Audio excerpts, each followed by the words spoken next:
Good morning, good afternoon, good evening, whichever part of the world you're from. My name is Dhanvan from EMERTXE Institute of Technology, and I am here to present my final project developed during my internship at EMERTXE Information Technologies. The title of my project is Microwave Oven Simulation. So, this project represents the culmination of my learning journey here. Over the past few weeks, we have dived deep into the world of embedded systems, learning about microcontroller architecture, peripheral interfacing, and the intricacies of embedded C programming. This project was assigned to me to test not just my coding skills, but also my ability to translate a raw request, specifically requirements and design document. So, yeah, into a fully functional product, right? So now the microwave oven, let's understand what a microwave oven is. I mean, everybody knows what a microwave oven is, but yeah, let's just brush through it and I'll just tell you how this project works, right? So microwave oven is a staple appliance in modern homes. While we are all familiar with how to use one, my task was to build the logic that drives it. This involves managing user inputs, handling precise timing operations, and updating displays in real time. Throughout this presentation, I will walk you through the system architecture, the specific operational modes defined by EMERTXE's requirements and design documents, and the challenges I faced during the implementation, and finally the live demonstration. I will show you the live demonstration of this project in the end. So yeah, I chose this project. I mean, the project was assigned to me, but yeah, this project perfectly mimics the complexity of real world consumer electronics. It requires a state machine approach, interrupt handling, modular code designing, etc. All the skills that are essential for an embedded engineer. So let's dive deep into the details.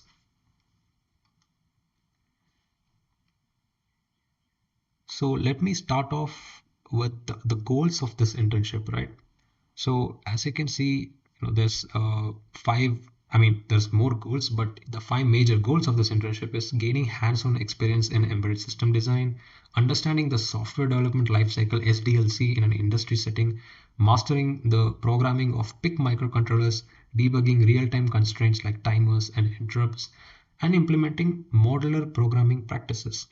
Like before we get into the technical blocks, yeah, my primary goal was to transition from academic learning to industry standard implementation. So first and foremost, I aim to master embedded C programming. It's one thing to write C code for a desktop application where you have gigabytes of RAM, and it is entirely different to write C for a microcontroller where you have limited memory and resources. I had to learn how to manipulate bits, manage resistors, and write efficient code that doesn't waste processor cycles.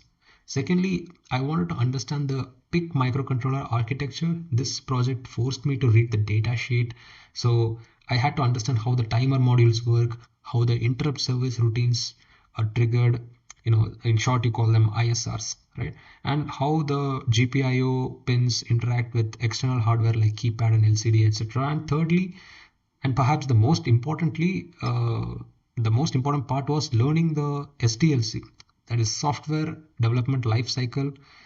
I didn't just sit down and start typing code, so I had to follow a structured process. This is what every engineer should follow. Like this is a requirement, right? First was the requirement analysis. Everybody knows. For those of you who do not know, so the process of SDLC, this is how it goes. The first step is requirement analysis, reading the requirement and design document provided by EMERTXE to understand the what part of the project. Next was planning how, the design part. After requirement analysis, there's the design part. This is the planning the how using block diagrams and flowcharts. Then comes the implementation of that, writing the modular code, and then we test it, verifying that my simulation matches the requirements. So yeah, let me just go on. Let's just move on to what embedded systems is all about. What are embedded systems? Before that, let me just tell you the learning outcomes. Let me just you know uh, yeah, emphasize on the learning outcomes of this internship. Implementing modular code architecture, I mentioned. So all of this I mentioned before in the goals. It comes under the goals as well. Working with peripherals like timers, interrupts, GPIOs, LCD, etc. Debugging and testing using simulation tools.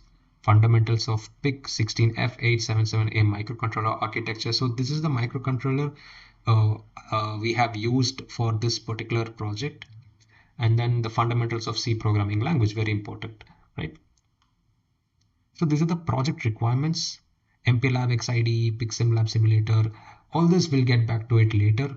I'll just start off with what embedded systems are. So let's get to the basics, right? To understand the complexity of this project, we must frame it within the context of embedded systems. By definition, embedded system is a combination of hardware and software designed and integrated well to perform a specific dedicated task. Unlike your laptop or smartphone, which are general purpose computers that can run millions of different apps, an embedded system usually just does one or two things very well. It is embedded because it is tucked away inside a larger mechanical or an electrical device, often acting as the brain of the machine. So it is basically a combination of hardware and software working together to achieve a specific function. So why do we use embedded systems and appliances like microwave, you might ask, right? So first is the precision. We need exact timing. If you set the microwave for 1 minute, it cannot run for 59 seconds or 61 seconds. It must be precise. Next is the reliability part of the appliance. The system must be robust. It cannot hang or freeze like PC might. If the user presses stop, the system must respond immediately for safety reasons. Next is the user interface. We need to present complex informations, time, mode, temperature in a simple way on a limited display. In this project, the PIC microcontroller acts as the brain. It is an event-driven system. The system spends most of its time waiting for an event specifically. A button is pressed from the user or a tick from the timer. When an event happens, the microcontroller wakes up, processes the logic, updates the display, and controls the load. Let's say it might be a fan or buzzer, right? Understanding this event-driven architecture was key to designing a responsive system. All right.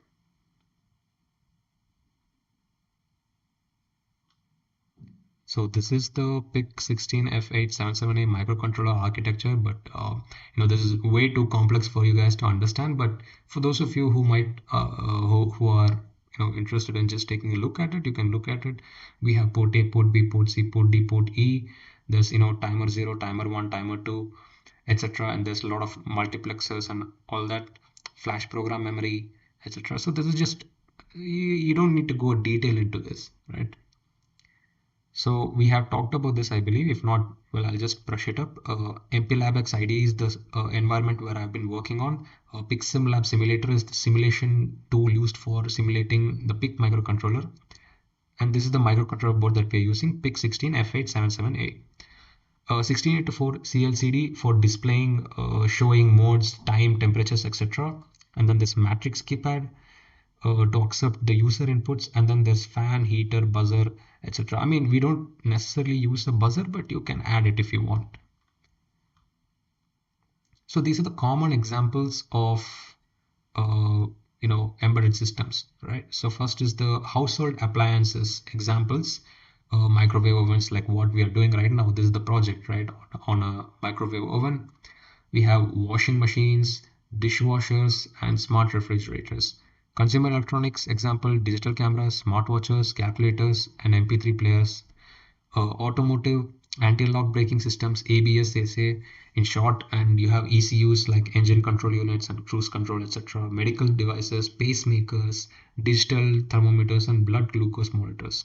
Industrial and public general uses, like for example traffic light controllers. Everybody knows traffic light controllers. This is one of the best examples I can give, because this is an example that anybody can understand. It's a very simple application. You have ATM machines and factory robotic arms, etc. So the development process and the tools used. So simulation environment, which is the tool that we're using to simulate this microwave oven, is the PICSimLab simulator. And microcontroller configurations. So we have to set the microcontroller's clock frequency as 20 megahertz. display HD 44780 controller based 16:4 CLCD. Keypad is 4x4 matrix keypad. Peripherals used to timers and interrupts. So I'll just like yeah. Since this was a simulation-based project, I utilized PICSimLab, which provides a realistic emulation of PIC development board, right? Uh, the microcontroller is the PIC16 F877A, as I mentioned earlier. Yeah, a 20 megahertz clock means the instruction cycle is 0.2 microseconds. So when calculating the values for my timer register to get a 1 second delay, I had to use the specific frequency in my math. If I had assumed 4 megahertz or 8 megahertz, my microwave timer would have run too fast or too slow. Right, so display, we are using CLCD, HD 44780 controller base 16:4 CLCD. This means 16 characters across and 4 lines down. This larger display size was helpful because complex modes like convection mode require displaying instructions, temperatures, and timers simultaneously. We utilize a 4x4 matrix keypad, 4:4 matrix keypad. Yeah, so using this simulator allowed me to edge cases like holding down a button or rapid pressing without the risk of damaging physical hardware.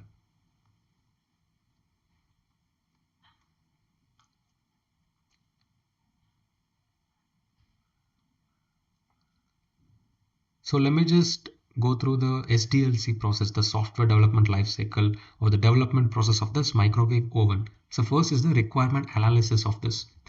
Uh, you gather and analyze functional requirements for micro grill convection modes from the requirements documentation, requirements and design documentation. I will show you during the project as well while I'm doing the demo, in the demo as well. So next is the system design, the design part. This is the second process, is the second step. Architecture and block diagrams. Create system architecture, block diagrams, and UI flows for PIC microcontroller, keypad, and LCD. Next is the implementation part of the project, which is writing modular embedded C code for drivers and application logic. Testing and validation is the fourth step, which is, you have unit and integration testing. Verify individual modules and complete the system against the document specs, debugging issues, etc. And then we have the deployment. Execute the final project on PICSimLab, demonstrating all modes and features. After that, we have maintenance and the feedback, which is the last but not least, and in fact the most important, I would say, one of the most important. Actually, all are important, but yeah, this is one of the most important steps in an SDLC, which is address any issues post demo and plan for enhancements like defrost mode, which is an added feature you can, if you wish to add, you can add. So in summary, to conclude, this microwave oven simulation project has been a comprehensive exercise in embedded system design. I have successfully met the requirements outlined in the EMERTXE's provided requirement documentation. The system correctly implements all four operational modes like micro grill, convection mode, etc. And it has a user-friendly input validation and yeah, pause and stop functionality as well. The system runs stably on PICSimLab simulator, proving that the logic is sound. This project bridged the gap for me between my theory and practice. I learned that writing code is easy, but writing code that adheres to strict timing and requirements is difficult. In terms of future scope, you see, this system could be expanded.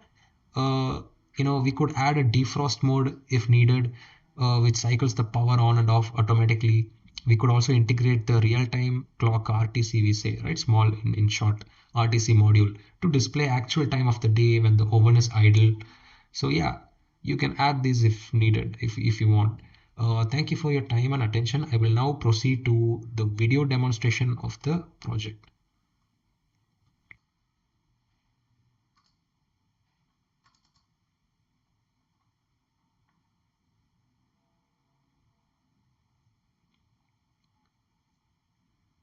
I have prepared the recorded video that walks through a full life cycle of the product In this video, you will see me powering on the device, setting a 10-second cook time in micro mode, demonstrating the unique preheating sequence in convection mode. And I will also demonstrate the pause functionality to show that the timer halts exactly as designed. So let's go through that. There's also the code part for this, but I don't think you would need to see the code. So I'll just explain you how this project works. I'll just tell you how, I'll just show you how this microwave oven works, right?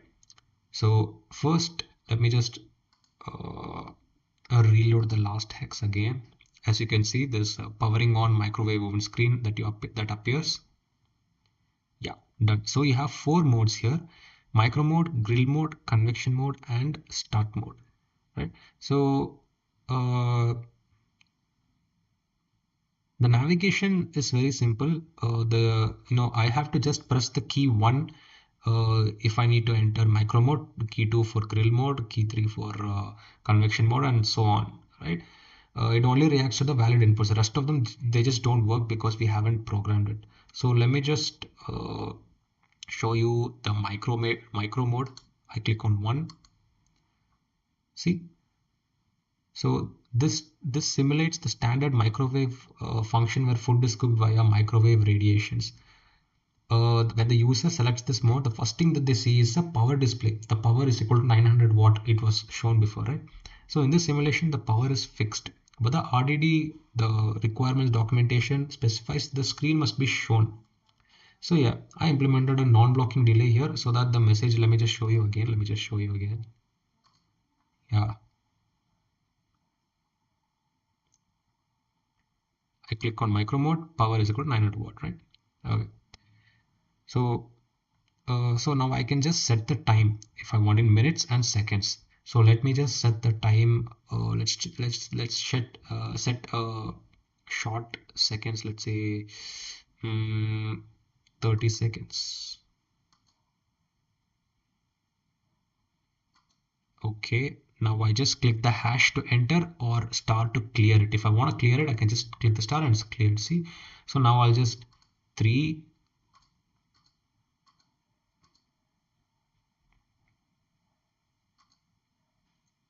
0, 30 seconds, 44 seconds. Okay, let me clear it again. 3, 0, and enter.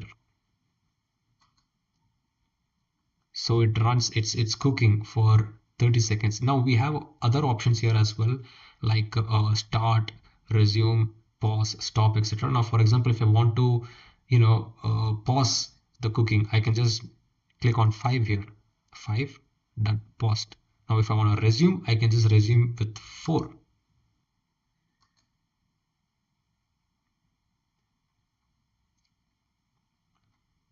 Time up, enjoy your meal. So we have seen the micro mode, and I will now show you the rest of the modes, which is the grill mode, the next one, right? The grill mode. So in real application, this activates the heating coil to brown the food. So you press the key 2, it goes to grill mode. Let me just, yeah. So you have again the setting the time part, minutes and seconds. You can set how much ever you want. Let's say I want 30 seconds. 3, 0, and I can clear it if I want, or I can just enter. For now, I'm gonna enter. See, it's grilling right now. So that's what's happening. Let me just pause it.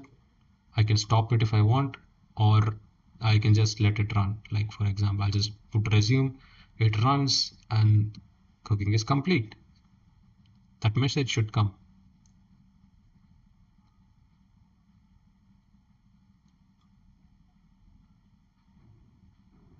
Time up, enjoy your meal, done.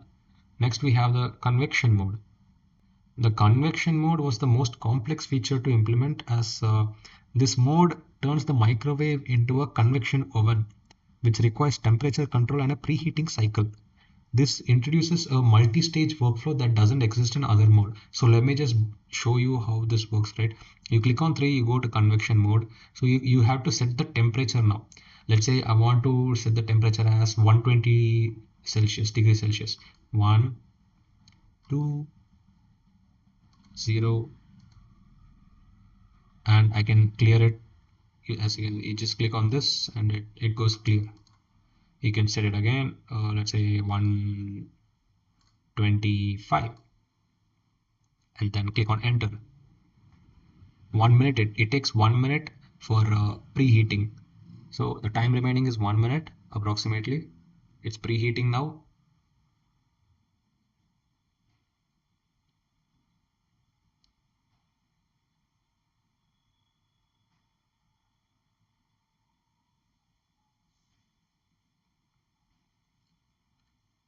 After preheating timer hits 0, the system prompts for a set time function. From there, it follows a standard procedure, which is like, the same that we did before also. Enter time, press start, and the countdown begins. I'll show you as soon as preheating is done.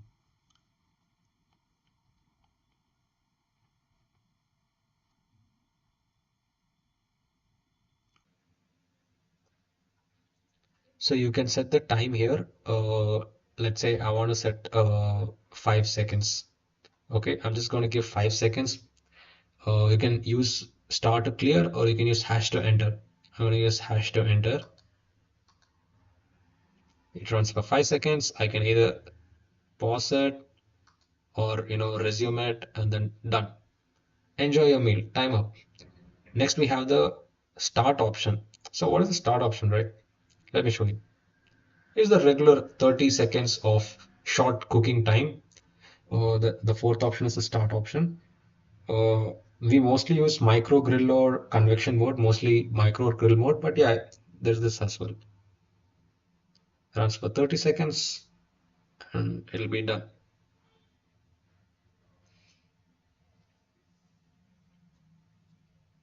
This fan is running, see, it shows that it's cooking. Done. Time up, enjoy your meal.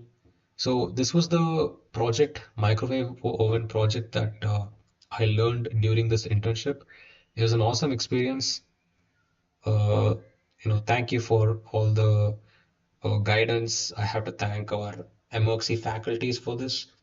It was a wonderful experience, and it really helped me gain hands-on knowledge on microcontrollers, especially PIC microcontrollers, etc.